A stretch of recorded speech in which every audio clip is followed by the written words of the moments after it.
Hello, I'm Maria Nicholson and welcome to the Arts Quarter. We'll be speaking with renowned conductor Vladimir Ashkenazy as he prepares to kick off the celebrations for the Sydney Symphony's 80th birthday and an Australian film for kids bound for Hollywood. To have your film screened in the mecca of films, Hollywood, we just can't ask for more. But first, another movie with an Australian connection is breaking boundaries by telling the story of a sex addict. It's the R-rated film Shame, produced by Emil Sherman, fresh from his stint with the hit The King's Speech. It's very much a two-hander, with the charismatic Michael Fassbender in the lead in an uncomfortable relationship with his sister, played by Carey Mulligan. She made her name in the film An Education, and I caught up with the actor while she was in Sydney filming The Great Gatsby. But first, here's a look at the film directed by Steve McQueen. Your hard drive is filthy. I mean, it is dirty. I'm trying to help you. How are you helping me, huh? You come in here and you're a weight on me. You're a burden. We're family. We're meant to look after each other. Carey Mulligan, in Shame, it's an extremely confronting film about addiction, and your role is a very confronting role. Tell me the experience of playing that. We had sort of ideas for the scenes. We improvised a lot around the dialogue that was in the script, and I don't know, I think by the time we were filming together, we felt really comfortable. We weren't sort of, we didn't have any sort of barriers about what we were doing, so we just sort of went at it.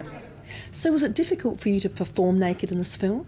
You know, that was sort of always the plan in the script. I'd never done it.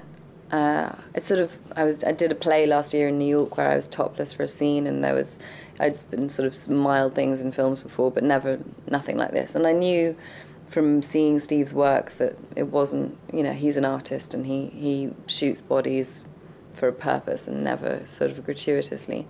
And it felt like the right way to introduce her as a character. She wants to be seen, and she wants to be saved, and she wants to kind of dredge up. She wants to try and sort of forge this relationship, or sort of repair this relationship with her brother to give her some stability. And their dynamic when they were kids was always that she provoked him and he reacted, and that used to be funny.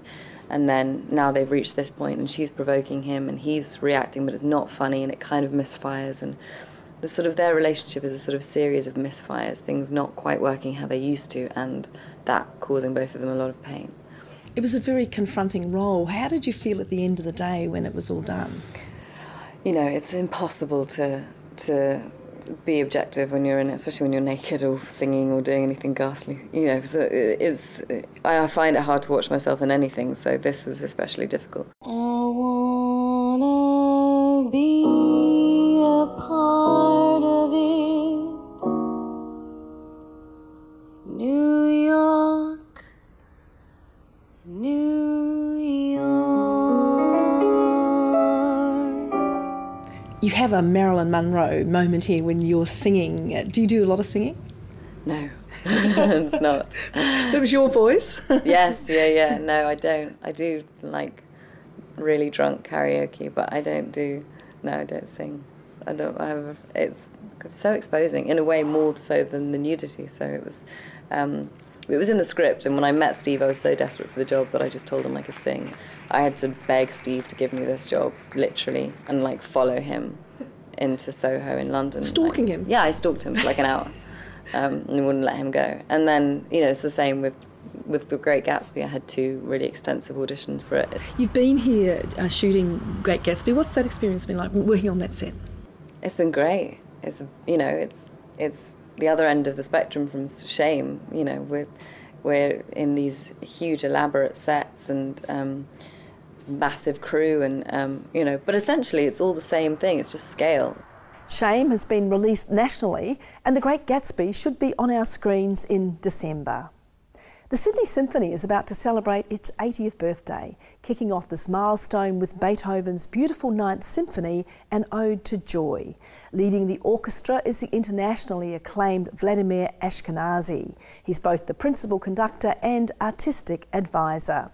As he prepared to take the stage for the 2012 season, he talked to Scott Bevan about his career.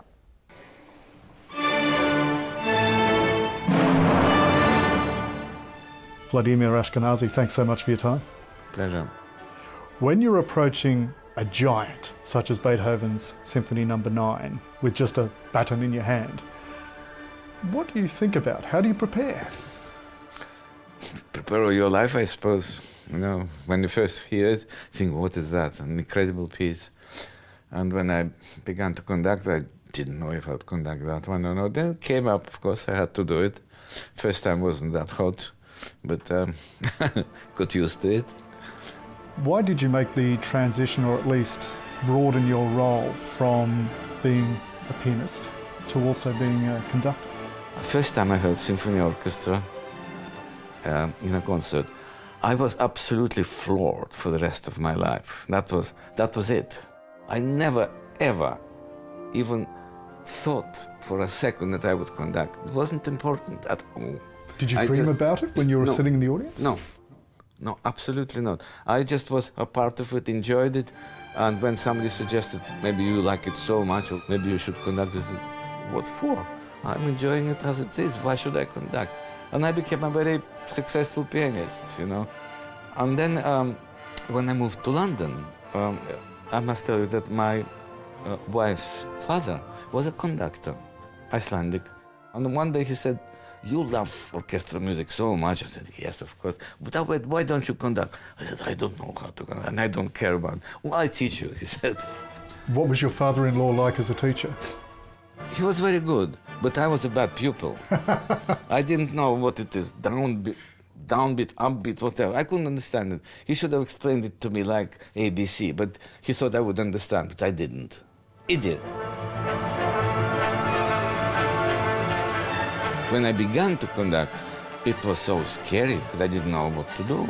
I didn't know how to show this, how to do this. You know, there are millions of things that should be a part of your being, you know, automatic things.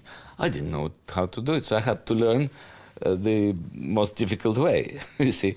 But once I got to a stage where I already could make music without worrying about what to do, that's unbelievable. That's just, you feel you're in paradise. And talking about anniversaries, the Perth International Arts Festival is celebrating its 60th birthday, making it the longest running event of its kind in Australia. As Claire Nichols reports, the festival began in quiet fashion with a sunrise ceremony at Cottesloe Beach. It was a strictly casual and quintessentially West Australian start to the event. People watched from the water and shore as dancers, singers and musicians welcomed the new day. The highlight was a brand new work by the WA composer Ian Grandage, performed by a chorus of volunteers.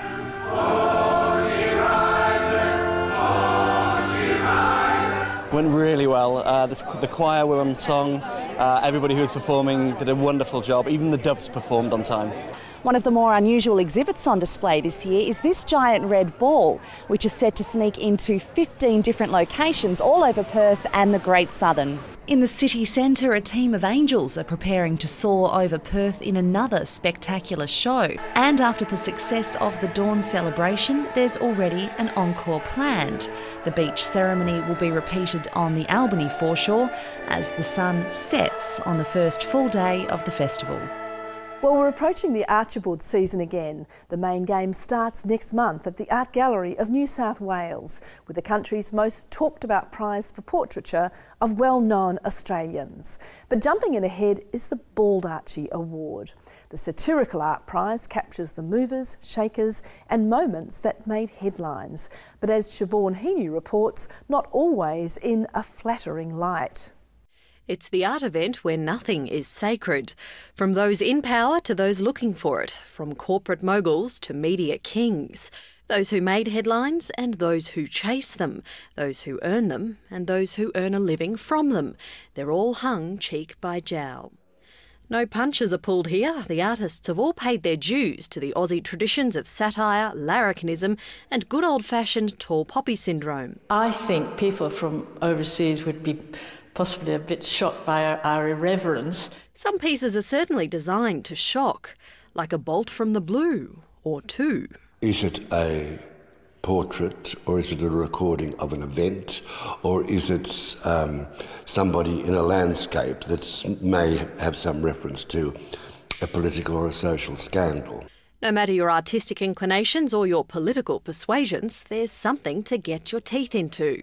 It's always a bit of a surprise for organisers to see who emerges as the most popular subject, who captures the limelight and who catches the imagination of artists. Ita Buttrose suddenly has popped up several times in most interesting situations. Interesting touches, like the one of Mary Poppins, which is quite topical at the moment, but the title, a little bit of sugar makes the medicine go down.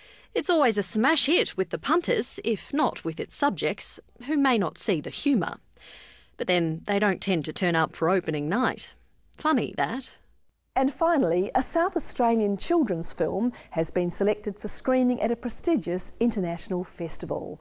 As Robin Powell reports, the movie A Second Chance will have its world premiere in Hollywood next month. It's a story about the competitive world of children's gymnastics. Now a Hollywood birth could prove a launchpad for global distribution. The South Australian-produced movie was test screened last year at Adelaide St Peter's Girls' School, where some of it was filmed. Whoever does the most chin-ups, pull-ups on the rings and dips on the parallel bar will win the prize.